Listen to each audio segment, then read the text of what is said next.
as long as we keep it positive.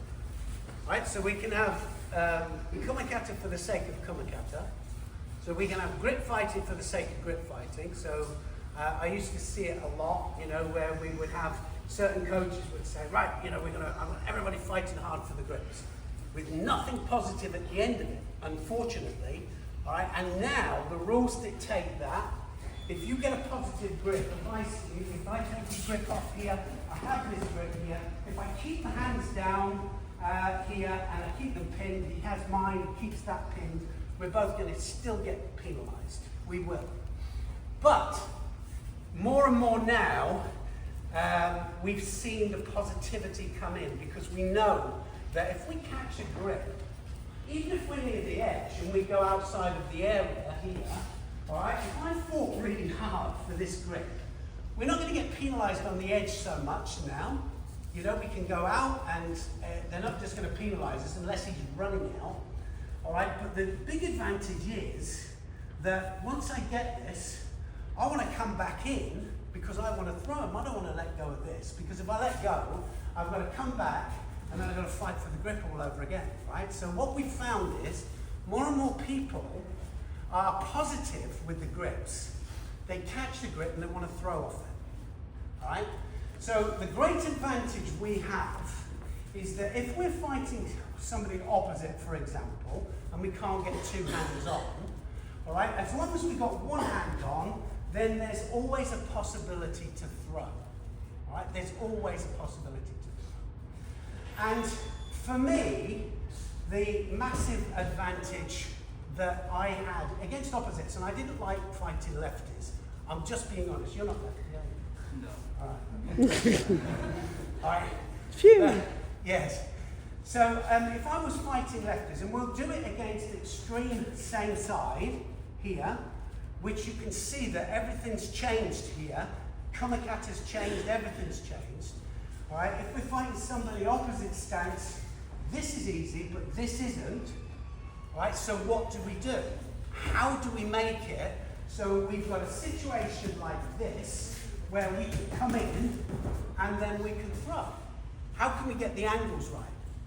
The Kumi Kata is the key. So, what I want you to do now is, and let's do it against an opposite stance here, and I want you to think about what we did just now, with the fact that we need to pin the weight this way, all right? But it's also about weight transference as well. If I'm here and I overreach, he's going to diashi me, all right, just diashi, right, okay? And then I'm going to go over.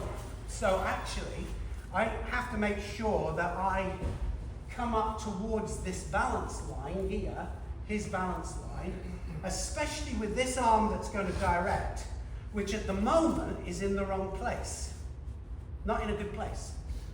But if I just move across here, the arm comes into the right place, all right? So we need to move this arm with our body movement into the right place. So actually, from not having two hands on somebody, I can still attack.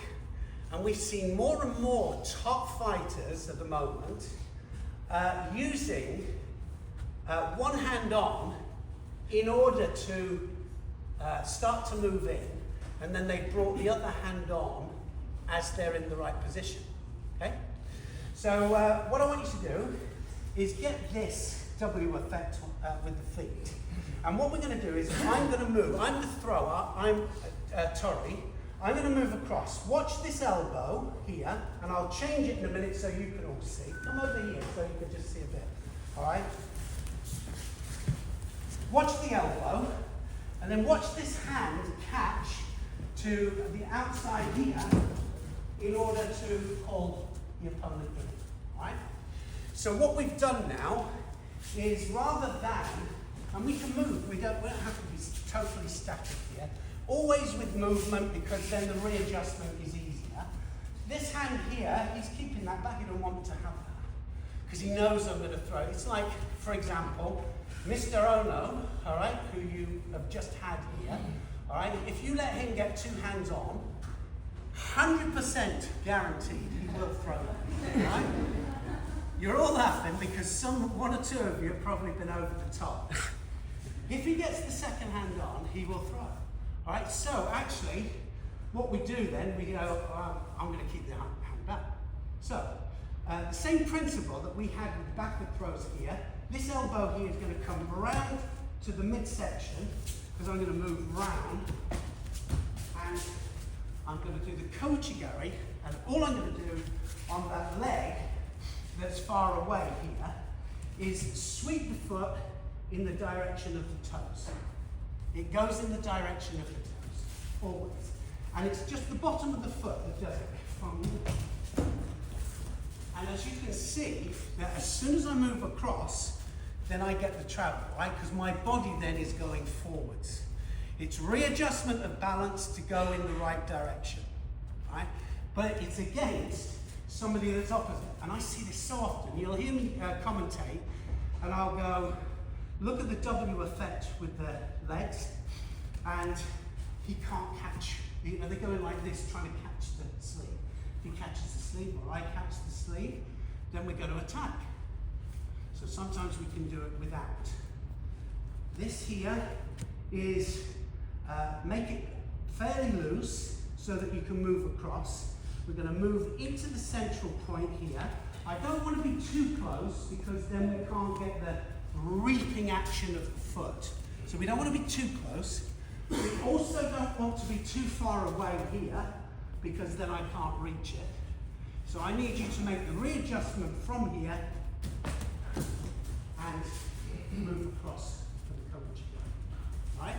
Kochigari, we're going to go 2.5 minutes with one of you as the best uki in the world, right? So he's already started to feel me. So if we do it the other way around, okay? So he's going to do exactly the same here, move across, right? So this time, a little bit more direction with this. Perfect, okay? Well, not perfect, but it was yours, and not yours, mine, me as a UK, all right? Okay, so we're going to go one person then for 2.5 minutes, just feel it, and let's not be static with it. Let's move around. Let's assume that we can't catch this. Here, we're moving across here. And if that happens every time, then you've got the direction with it, all right? And it doesn't have to be a massive sweeping action with the foot. All we need to do when we move across is just take the weight off that foot in order to get projection, all right? Off you go, let's go. 1, 2, 3.